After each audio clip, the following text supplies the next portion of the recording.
आप जानते हो अंडर पैंडेमिक सेकंड वेव हमारी क्लास थोड़ी डिस्टर्ब हुए है, तो इस एतबार से हमने आफ्टर 1 वीक क्लास शुरू किए हैं। और प्रीवियस क्लास जहां तक हमारी हुई थी बेटा, वो लेक्चर हमारा था न्यूटन्स फर्स्ट लॉ के ऊपर, लॉ ऑफ इक्विलिब्रियम के तस्वुर पे, जिसमें हमने देखा था एक बॉडी की सिचुएशन डिसाइड करती है कि वो जिस सिचुएशन में होती है उसकी सिचुएशन उसके पास इनर्शिया के कारण होती है, और इनर्शिया ऑफ बॉडी यही चाहता है कि उसकी सिचुएशन ना चेंज हो।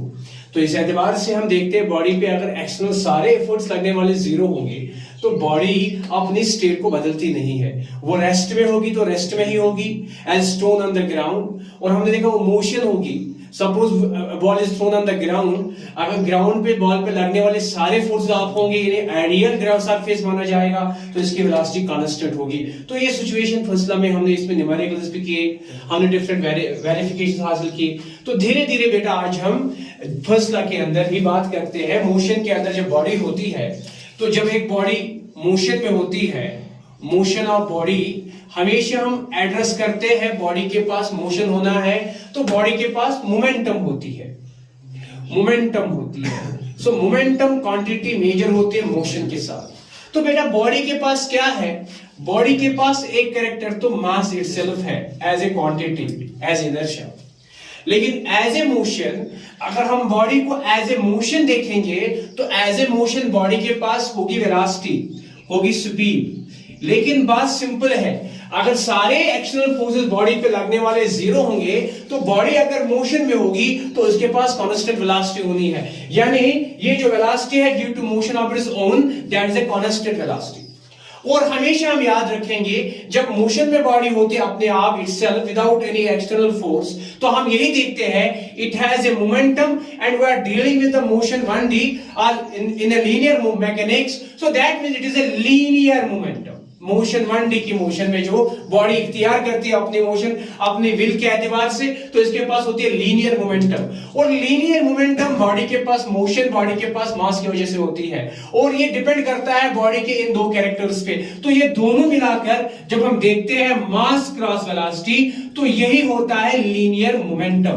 सो लीनियर मोमेंटम की टर्म कहां मिलती है, तो लीनियर मोमेंटम की term motion of a body में मिलती है। तो ये चीज बड़ी अहम है बेटा।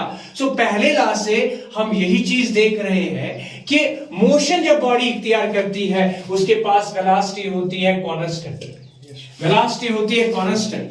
और जब वेलोसिटी होती है कांस्टेंट बॉडी को इन मोशन, उसके पास आ जाती है लीनियर मोमेंटम, और लीनियर मोमेंटम भी बन जाएगी कंजर्व क्वांटिटी। ये भी हो जाएगी इसकी कंजर्व्ड क्वांटिटी, बिकॉज जब कांस्टेंट वेलोसिटी है, जब कांस्टेंट मास है, तो दोनों का मल्टीप्लिकेशन कांस्टेंट ही होगा, कंजर्व ही होगा। तो कंजर्व्ड क्वांटिटी कब होती है लीनियर मोमेंटम, जब ये एक सिस्टम के बारे में बात करते हैं जो होता है आइडियल सिस्टम या आइडियल बॉडी, जिसपे सारे एक्सटर्नल एफर्ट्स जीरो होंगे। आइडियल सिस्टम का मतलब जिसपे नेट फोर्सेस लगेंगे जीरो। तो उस टाइम बॉडी के पास जो कंजर्व्ड क्वांटिटी है इन ए मोशन अंडर कंसिडरेशन, तो वो होती है कंजर्व्ड क्वांटिटी लीनियर मोमेंटम। तो बेटा लीनियर मोमेंटम की हम बात करना चाहते थे। व्हाट इज लीनियर मोमेंटम, क्या है लीनियर मोमेंटम? तो हमारे पास सिंपल बात है, लीनियर मोमेंटम जो है ये मोशन ऑफ बॉडी की क्वांटिटी मेजरमेंट में होती है, और ये मतलब रखती है बॉडी के पास जब एक वेलोसिटी आ जाती है तो उसके पास ये आ जाती है लीनियर मोमेंटम इन ए मोशन अलोंग स्ट्रेट लाइंस। लेकिन बात करते हैं बेटा सिंपल लीनियर मोमेंटम क्या है। So linear momentum is the quantity measured with the motion of the body under consideration. So हम यही बात करेंगे, it is defined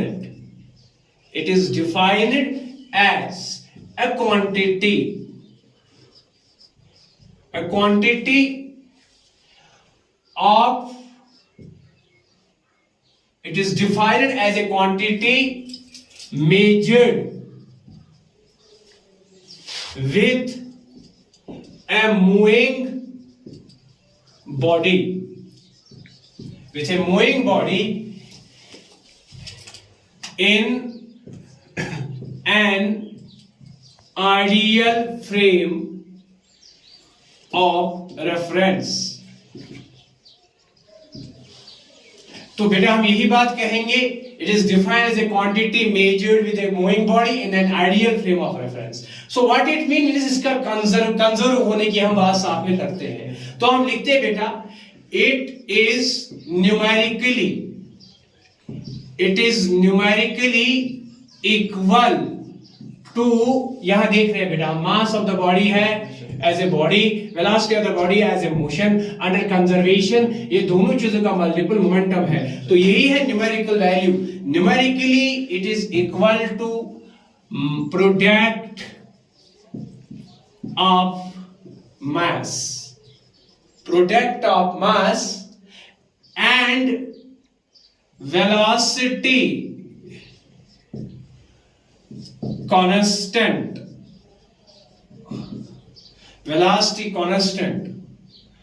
of a moving body,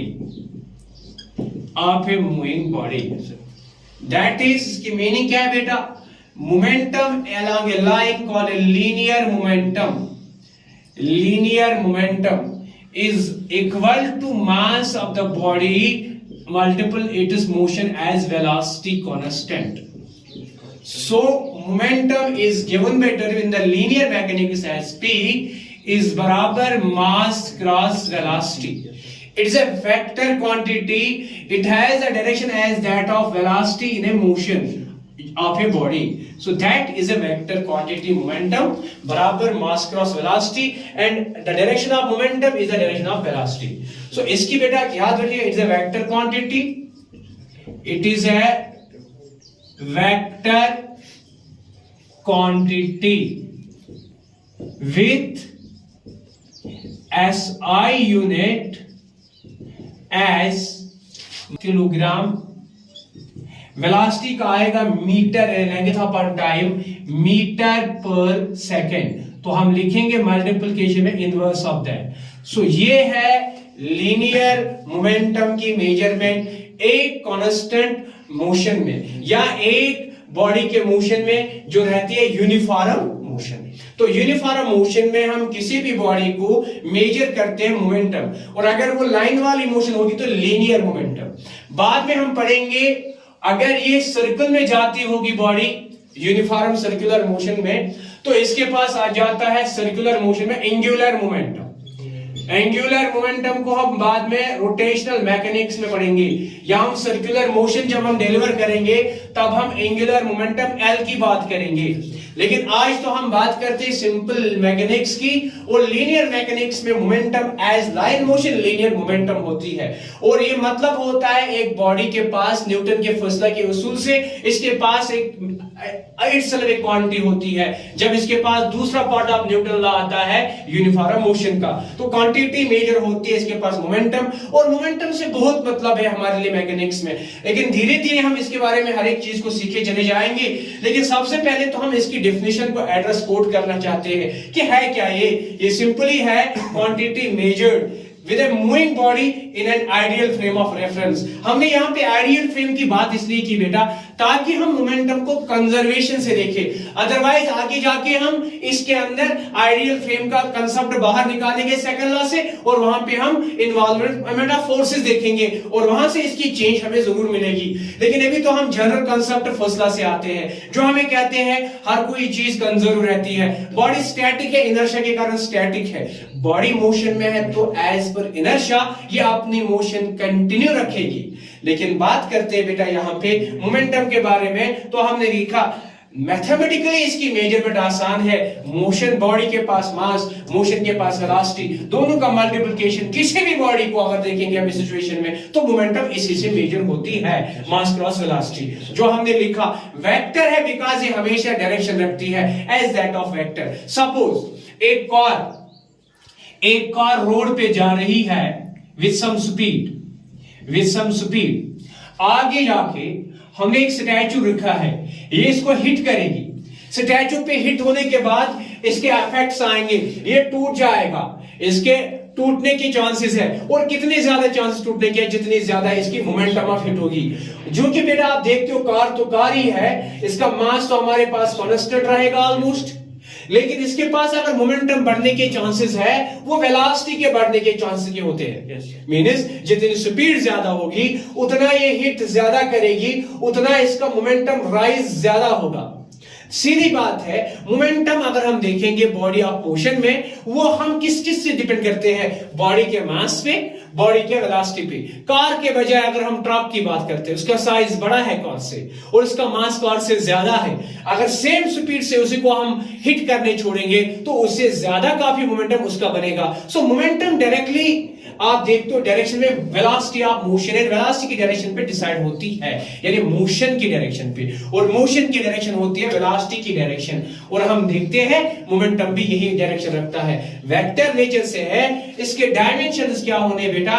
dimensions of P vector. इसके डायमेंशंस क्या होने हैं बेटा? मास में देखेंगे, लेंथ में देखेंगे, टाइम में देखेंगे, इसके अलावा कोई और फंडामेंटल क्वांटिटी होगी वो भी देखेंगे। हम देखते हैं किलोग्राम साइज मास का है तो 1 बार आया, मीटर साइज लेंथ का तो 1 बार आया, सेकंड इनवर्स टाइम का साइज तो -1 बार आया। तो डायमेंशंस ऑफ मोमेंटम हो गए m1 l1 t-1। ये है सिंपल सा concept momentum of a body. तो कोई भी बॉडी का मोमेंटम अगर ढूंढना हो, एक बॉल है, इसका मास कुछ 1 kg है, इस बॉल को हमने थ्रो किया with a constant velocity of 10 metre per second, तो बेटा इसका मोमेंटम बताओ। तो आपको पता है मास क्रॉस वेलोसिटी, तो बेटा आपका मास कितना है? 1 है, वेलोसिटी कितना है? 10, तो ये बन जाएगा 10 kg metre time inverse second inverse. यानी मोमेंटम एक बॉडी का मेजर होता है मास और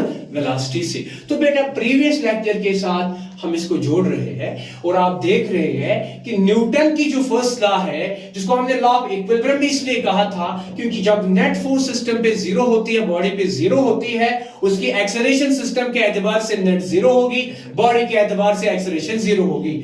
बॉडी का सिचुएशन रेस्ट ही रहेगा, बॉडी का सिचुएशन मोशन होगा तो कांस्टेंट वेलोसिटी रहेगा। जब ये सिचुएशन होगा तब इसके पास एक और क्वांटिटी मेजरमेंट में आती है लीनियर मोमेंटम, जिसकी हम बात कर रहे हैं। तो बेटा इसको लेकर हम एड्रेस धीरे धीरे करते हैं न्यूटन के सेकंड लॉ के ऊपर, जो कि इसी पे बेस्ड है। यानी न्यूटन सेकंड लॉ में हमने क्या पहले ही कहा था, लॉज ऑफ मोशन का मतलब cause of motion, cause of motion का मतलब कैसे मोशन में आती है बॉडी में और क्या कॉज पीछे है, दैट इज फोर्स। और पहले पार्ट में हमने पढ़ा है व्हाट इज फोर्स, फोर्स क्या है। तो हमने देखा फोर्स का कैरेक्टरिस्टिक, या इसके बावजूद हमने देखे प्रीवियस क्लासेस में फोर्सेस की डिस्क्रिप्शन, नेचर में किस तरह से फोर्सेस मिलते रहते हैं, लेकिन फंडामेंटल क्लासिफिकेशन में वो किस किस क्लासिफिकेशन में बिलोंग करते हैं। और मैकेनिकल फोर्सेस हमने कुछ नाम से आपसे बोले, ये स्प्रिंग के forces, tension of the wires, रूप, चेन्स एटसेट्रा